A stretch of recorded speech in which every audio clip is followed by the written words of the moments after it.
Hey everyone, it's Leon, and today we're going to talk about NetFlow. In fact, I want to show you the most absolutely simple way to test out and get into NetFlow if you haven't had a lot of time to play around with it before. Now, before I do, I want to explain that NetFlow is possibly one of the most critical technologies or techniques that you can use for observability in general, and certainly with network observability specifically. It's been around for a really long time. It has a few different variations. There's the Cisco technology, which is NetFlow, but there's also SFlow and JFlow and even things like VPC flow logs. And it's even built into things like eBPF or Kubernetes clusters and things like that. So it's really one of those fundamental, foundational, essential technologies that you should be able to have in your arsenal of tools for monitoring and observability.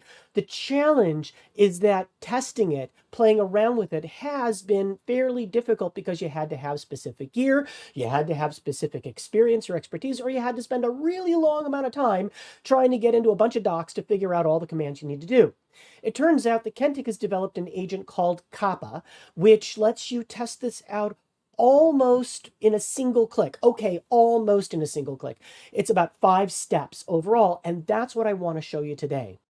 Now, the first step that you need is to get a free Kentik account. You're right here, kentik.com/go/get started, or you can just go ahead and Google search it. In any case, fill out this form. We don't ask for a whole lot of information. You'll get an email confirmation, and at that point, you are in. There's nothing else. And what that will give you is not much. Okay, here we are. You'll actually have a few other screens about welcome and things like that. I've already gone through those, so I have no data because I don't have any devices added, and I need to do that. But before we do, the first thing is to gather a couple of pieces of information you're going to need. In the upper right corner, you've got this little, admin account, whatever button. This is the email I used. For those people who are thinking, woohoo, I can get into Leon's account. No, you can't. I'm deleting this right after I finish recording this episode. What I want you to do is go to authentication. And the thing I want you to look at is right at the bottom here, this API token. Go ahead and copy that to the clipboard and save it someplace. You are going to need that later. All right, that's all we need about this for the moment. And the next step is to have a machine that you're going to test it on, a Linux machine of really any kind. It can be a Debian-based or an RPM-based. For right now, I'm using Ubuntu because, of course, I am. And it could be anything. It could be your machine, although I can think of a lot of reasons why you might not want to do that first. It could be a spare box you have sitting under your desk. It could be a VM. That's what I'm using here today. Whatever. It's fine. And here, I need to actually install the Kappa agent. So I know I said we were done with the browser, but we weren't quite done with the browser. You need to go to Package Cloud, Kentik/Kappa, and get the version of the agent that is appropriate for the operating system version you're using. In this case, skipping over ARM. Yes, I clicked ARM the first time. Everyone can laugh at me. It's AMD 64. This is Ubuntu Jammy. Click Install. And here you have a couple of choices. One is that you can use these commands to actually install the repository and then do the install. Now, there's a couple of reasons not to do it that way. Most of it coming down to the fact that most people's regular login doesn't have all the rights necessary. You really need to be root. Now, I'm not saying you should log in as root. That's a bad idea. Never do that. But instead, we're going to do this not really the long way, but just a different way. We're going to get the distribution and pull it down. Let's go back to my machine. There's the command. That's it. It's downloaded. And now I'm going to clear all that so you can see me typing. I'm going to do sudo because I want to have that permission, dpackage-i, and the file name. Now, if you're using RPM, you're going to do rpm-i or some similar command like that. Got to put in my password. I'm not telling you my password. It's going to run the installer, and that's it. Really, that's it. It's not much harder than that. Okay, there's a couple more steps. The next thing we need to do is configure the agent. It's not that hard. We're going to edit a file which sits in the etc default directory. It's called Kappa. Okay. I bet you can't figure out what to put here. It's going to be Kappa test1 at adatosystems.com. That's what I used to create my Kentik account. Next, I'm going to put in the API key. I had saved it. I copied it off to the side here. I'm going to just paste that in there. There we go. And the last step is I need to give this the same name as the machine. It doesn't actually have to match the host name, although it makes it easier if everything matches up, but it is the name I will need to remember in just a minute when I add it into the Kentik portal. So this one is Kappa Lab 1. That's the name of the machine. And finally, I need to pick the region. It's going to be US or EU. Those are your two choices. Save the file.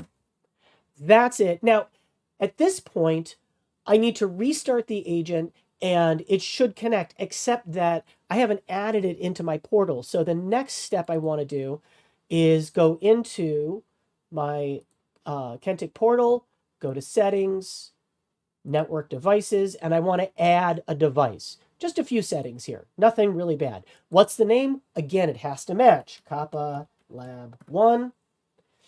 You don't need a description. I'm not going to bother. You don't need a site. I'm not going to bother. You do have to pick the type. This is not a router. This is an agent. I know it says kprobe. It's actually Kappa. So now it's an agent. At that point, I need to pick a plan. The free plan works just fine for me. There we go. And then I have to go to Flow. Do not click Add Device yet. You're not ready. Here, I want to put in the IP address of the device. That's the local IP address, not public IP if you have such a thing, and the sample rate. I recommend using 10 as a start. It doesn't have to be 10, it can be something else, but that's what I would recommend doing. Now add the device. Now the device is added, but there's no flow detected because it's not actually sending. I have to go back to the machine and I need to do those steps which you talked about before, starting the agent. Now, I want to do this the right way. I don't want to just start the agent because when I reboot, it's not going to start. So I'm going to do two things first. Sudo system control enable so that it automatically starts every time the machine reboots. And there's two agents. One is the ag service, and the other one is the agent service. Those are the two services associated with the Kappa agent. Now, I can go, and I'm going to be lazy about this. Instead of retyping everything, I'm just going to say start. And start. There we go. Now the agents are started, and it's going to begin sending NetFlow information into my Kentik portal. And when I come back here, I click on that device again, and I can see that, oh, look, it's picking up flows. That took almost no time. It took just a few seconds, depending on what the machine is doing at the moment. Now, you probably want to look at the NetFlow data. So to do that, you're going to go to the hamburger menu again, go to Data Explorer. This is one of our default graphs. Again, you can see I've only been collecting data for a minute, but this doesn't look very NetFlowy. To do that, there's just two changes you need to make. The first one is that you want to add a dimension or two that will show you the actual NetFlow. So we're going to first of all pick the device name. And then the other thing we're going to pick is the application. There's plenty of other NetFlow related fields that we could be picking. I'm just making it as simple as possible right now, picking those two things. And what you can see here is that I'm already collecting some application data, some NetBIOS, some DHCP, nothing really exciting because it's a lab machine. It's literally a VM doing nothing. Now, this looks slightly NetFlowy, although the graph doesn't show me much. That's why for NetFlow, I prefer to use a Sankey visualization. That shows me in much more detail where the flow is coming from, where it's going to in terms of application. I could also add source and destination, a whole mess of other things, but this gets me started as far as NetFlow goes. So that's it. 5 steps, maybe 5 minutes, and you are already able to collect and explore your NetFlow data, obviously in a lab situation, but it's a nice, easy first step for you to just dip your toe in the water and see some of the power and the flexibility that NetFlow provides you. I hope this was helpful. If you have questions, leave them for me in the comments below, and otherwise, hope to see you next time.